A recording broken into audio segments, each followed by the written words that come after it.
हाँ, तो ये हमारा रोटेशनल चैप्टर का सेकंड लेक्चर है, जिसमें हम लोग आज थोड़ा-सा हमें मोमेंट ऑफ इनर्शिया के बारे में कुछ एक कन्फ्यूजिंग पॉइंट है, वहाँ पे हम क्लियर करेंगे कुछ एग्जांपल्स के through. And second is our radius of gyration, third is torque and fourth is our equilibrium. तो ये 4 टॉपिक को आज हम लोग कवर करेंगे। तो starting from the arc. Arc is like मैं हाँ, तो आर्क इज़ लाइक हाँ, अबे व्हाट इज़ दिस? हाँ, तो आर्क इज़ लाइक कि सपोज़ करो, जैसा कि आपको पता था कि एक रिंग है। ओके, तो एक रिंग है, तो लाइक अगर perpendicular from centre of mass, इसका मोमेंट ऑफ इनर्शिया mr² होता है। एक रिंग क्या है? रिंग एक ऐसा चीज़ है जिसके बीच में खाली स्पेस होता है, जस्ट एक पेरीमीटर टाइप एक आर्क होता है, ठीक। तो इसी में अगर आपको सपोज़ करो कि एक क्वेश्चन दिया जाएगा कि एक हमारा ऐसा समथिंग लाइक आर्क है, सिर्फ ये आर्क है। आर्क इट मीन्स दैट कि ये भी पार्ट हमारा नहीं है, ये भी पार्ट हमारा नहीं है, बस एक आर्क है, ऐसा समझो, ऐसा। और ये सेंटर है। ये आर्क का मास m है और रेडियस r है। और इसका अगर आप लोग को मोमेंट ऑफ इनर्शिया पूछ लिया जाए, वही जो कि हमें इस सेंटर से पास कर रहा है, तो इसका मोमेंट ऑफ इनर्शिया भी हमारा mr² ही होगा। तो पता है चीज़ क्या है? चीज़ हमें रिंग से नहीं मतलब है, हमें मतलब है आर्क से। एक आर्क ही अगर को हम उसको कंप्लीट करते 360 डिग्री रोटेट करते हैं, तो वो रिंग बनता है। तो ये आर्क है, तो आर्क का मोमेंट ऑफ इनर्शिया mr² ही होता है। और अगर एक डिस्क है, डिस्क का जैसे mr²/2 है, ठीक। तो अगर हम एक छोटा सा डिस्क लें, सपोज़ करो लाइक दिस, अगर हम एक छोटा सा डिस्क भी लें और इसको यहाँ से घुमाएं, तो इसका भी मोमेंट ऑफ इनर्शिया mr²/2 होगा, अगर इसका मास m है तो आपको सिर्फ मास देखना है, और उसके बाद आपको देखना है क्या वो आर्क है कि डिस्क है। डिस्क है, चाहे छोटा कंप्लीट डिस्क हो कि हाफ डिस्क हो या कितना भी एंगल का डिस्क हो, उसका मोमेंट ऑफ इनर्शिया mr²/2 होगा। और एक अगर रिंग है या कम छोटा सा आर्क है, बड़ा सा आर्क है, कुछ भी हो, ठीक, तो लाइक उसका मोमेंट ऑफ इनर्शिया हमारा mr² ही होगा। तो यही चीज़ मुझे बताना था। उसके बाद हमारा हाँ लाइक नेक्स्ट चीज़ क्या होता है? Radius of gyration.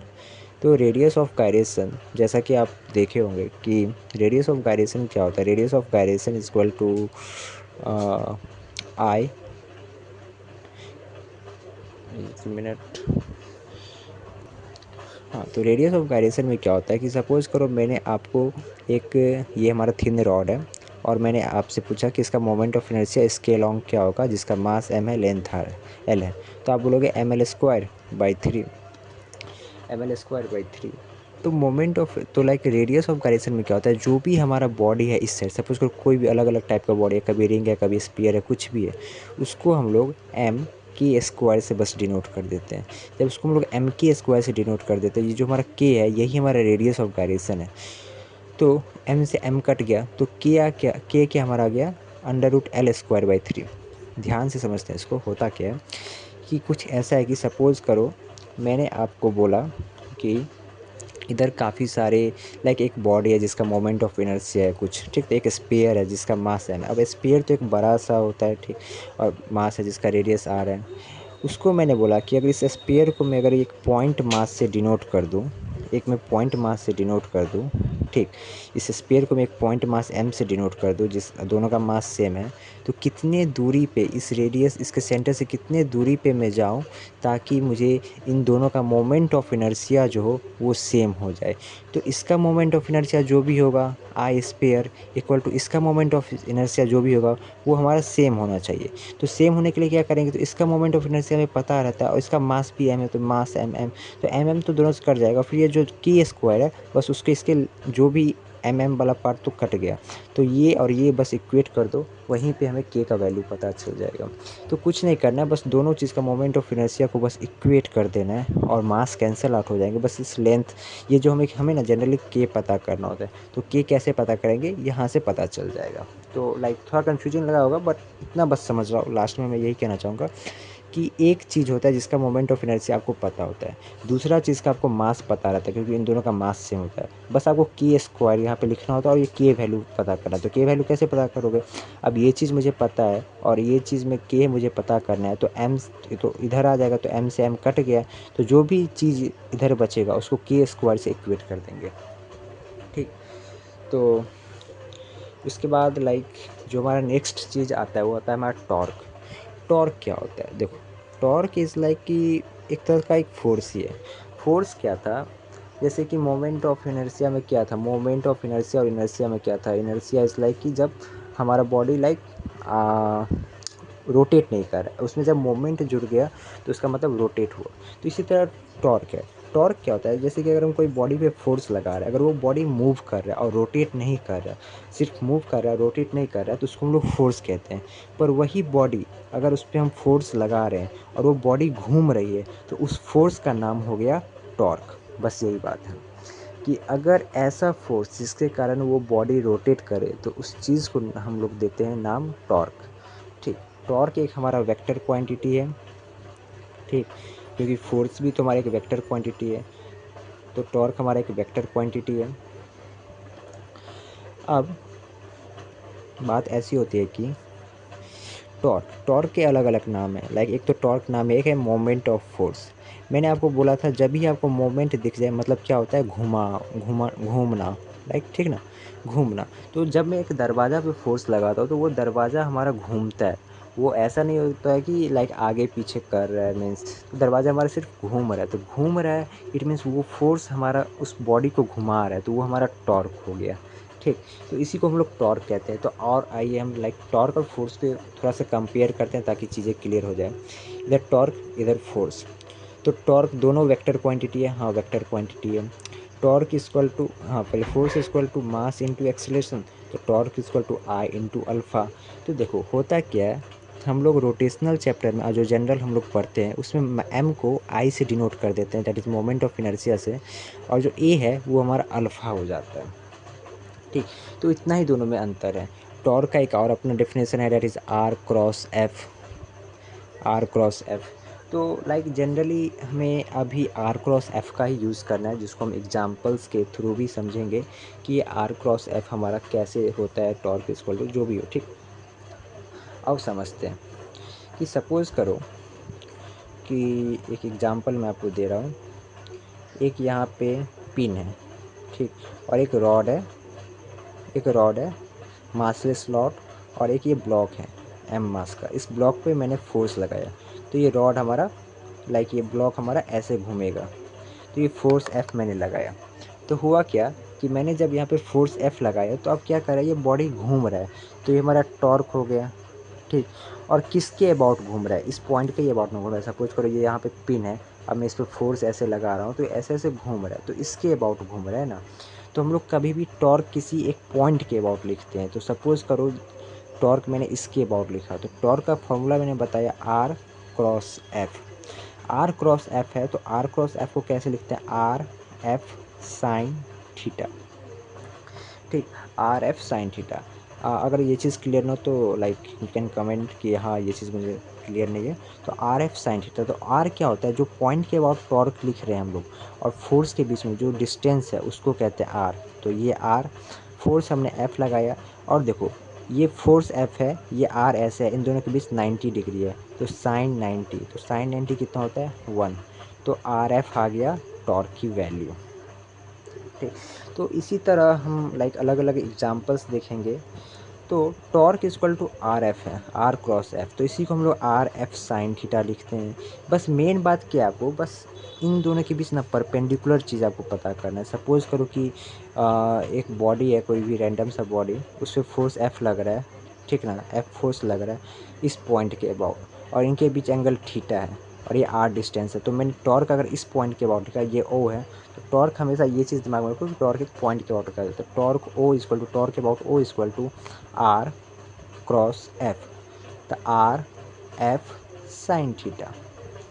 ठीक, अगर यही चीज़ अगर तुम्हें वेक्टर में दिया हो कि सपोज करो एफ हमारा के डायरेक्शन में है और हमारा आर हमारा वाई डायरेक्शन जे डायरेक्शन में है, तो भाई उसके डायरेक्शन के साथ लिख दो कि R J cap cross F के कैप। अगर क्रॉस प्रोडक्ट आपको आता है, कि cross product is very important in this chapter.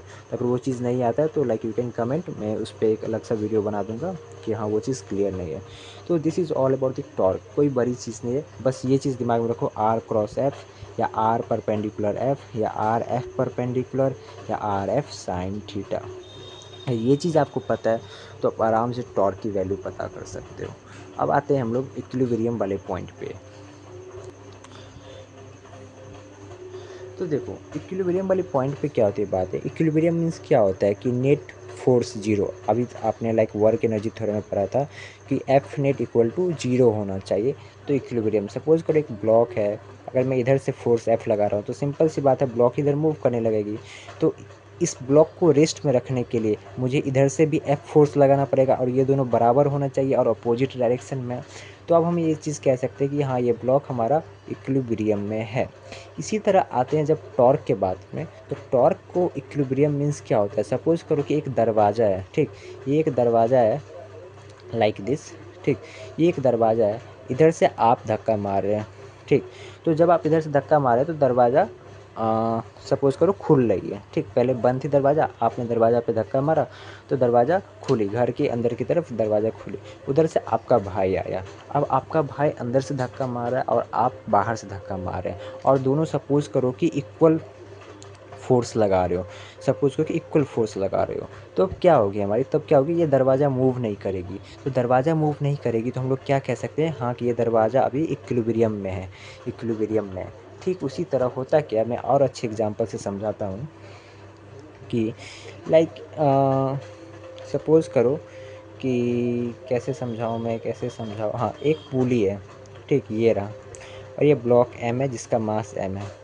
अब क्या होगा कि जब इधर से कोई फोर्स नहीं लगेगा तो पुली नीचे की तरफ आएगा।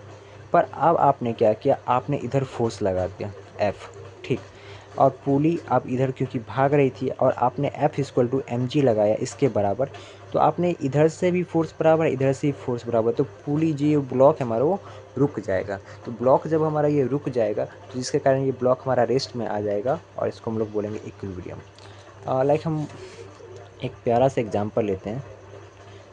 सपोज करो कि अब यहाँ पे एक मास m1 है और यहाँ पे मास m2 है और ये डिस्टेंस r1 है और ये डिस्टेंस r2 है, और ये m2 है ना, तो ये r2, ये m1 है तो r1। मैंने हमेशा बोला कि टॉर्क हमारा किसी पॉइंट के अबाउट लिखा जाता है, ठीक। तो मैं आपको कह रहा हूँ ये पॉइंट ओ सपोज कर लो। तो सपोज करो कि ये मास हल्का है और ये मास भारी है, तो ये चीज़ ऐसे मूव करेगी। अगर जस्ट अपोजिट, अगर ये मास भारी है और ये हल्का है तो ये चीज़ ऐसे मूव करेगा। पर क्वेश्चन में दिया गया है कि ये जो हमारा जो भी झूला है सीसॉ टाइप, वो जो है हमारा लाइक रेस्ट में है, इक्विलिब्रियम में है, तो उसका क्या कंडीशन होना चाहिए, that what should be the condition to be in equilibrium. तो क्या होगा इसका कि हम इस पॉइंट के अबाउट टॉर्क लिखेंगे। अब देखो ये हमारा क्लॉकवाइज, घड़ी ऐसे घूमती है, ये है एंटी क्लॉकवाइज, ओके। तो लाइक दिस क्या होता है कि क्लॉकवाइज मीन्स ऐसा घुमा, एंटी क्लॉकवाइज मीन्स ऐसा घुमा। तो ये इधर घूमने की कोशिश कर रहा है, ये इधर घूमने की कोशिश कर रहा है। तो जब ये दोनों बराबर होंगे तो लाइक ये कहीं नहीं जाएगा। अगर ये ऐसे घूम रहा है, अगर इधर वाला भी ऐसे फोर्स लगा रहा है तो ये तो ऐसे हो जाएगा, ऐसे हो जाएगा, या ठीक ना। तो हमें करना क्या है कि हमेशा ये चीज़ दिमाग में रखो कि एंटी क्लॉकवाइज और क्लॉकवाइज को इक्वल करना है, ठीक। तो एक चीज़ मैं लिखने वाला हूँ कि इक्विलिब्रियम के केस में एंटी क्लॉकवाइज का टॉर्क इक्वल टू क्लॉकवाइज का टॉर्क करना है। ये चीज़ दिमाग में सेट कर लो। और मुझे न्यू पेज पे जाना पड़ेगा क्या, पर I will try to solve इसी पेज में, ठीक। तो एंटी क्लॉकवाइज का टॉर्क और क्लॉकवाइज का टॉर्क ये दोनों बराबर होना चाहिए। चलो देखते हैं कैसे। मैं कह रहा हूँ कि मैं इस पॉइंट के अबाउट, पॉइंट ओ के अबाउट टॉर्क लिख रहा हूँ। तो कैसे लिखूँगा, फोर्स कितना लग रहा है m1g, इधर फोर्स क्या लग रहा है m2g, ठीक। टॉर्क क्या होता है r क्रॉस f या r परपेंडिकुलर f। अब देख इन दोनों के बीच में r और f के बीच में कितना एंगल है 90 डिग्री, r और f के बीच में कितना है 90 डिग्री, तो साइन 90 हो गया हमारा 1, तो बात बराबर। तो सिंपल इस यहाँ पे हम लोग आर एफ लिख सकते हैं। अब क्योंकि पॉइंट ओ के अबाउट लिख रहे हैं तो ये पॉइंट क्लॉकवाइज है, तो clockwise equal to anti clockwise. तो क्लॉकवाइज वाला पार्ट लिखते हैं। क्लॉकवाइज वाला में क्या है पार्ट, m1g जो फोर्स है इनटू डिस्टेंस, ये पॉइंट ओ से r1, that should be equal to ये एंटी क्लॉकवाइज का, तो एंटी क्लॉकवाइज में जो फोर्स लग रहा है m2g इंटू r2, ठीक। जी से जी कट गया तो m1r1 equal to m2r2। Question करवाने के लिए मैं बहुत सारा क्वेश्चन करवा सकता हूँ, पर अगर आप ये चीज़ दिमाग में रख ले तो आप हर एक क्वेश्चन को खुद सॉल्व कर सकते हैं। देखो किसी एक पॉइंट के अबाउट टॉर्क लिखो, आई नो ये चीज़ आपको क्लियर नहीं होगा, मैं इसको नेक्स्ट लेक्चर में और डिटेल से बताऊँगा कि कैसे कोई पॉइंट लिया जाता है, लाइक कैसे पॉइंट ओके अबाउट ही बने टॉर्क का। तो ये आप कोई भी पॉइंट ले सकते हो, ठीक ना। जनरली देखा करो कि सेंटर में कौन सा पॉइंट है, for example most of the time आप ये देखा करो कि सेंटर में कौन सा पॉइंट है, उस पॉइंट के अलाउंग टॉर्क लिखो, और उसमें से करना क्या, एंटी क्लॉकवाइज अबाउट के टॉर्क और क्लॉकवाइज के अबाउट के टॉर्क को दोनों को बराबर करना है। That's all.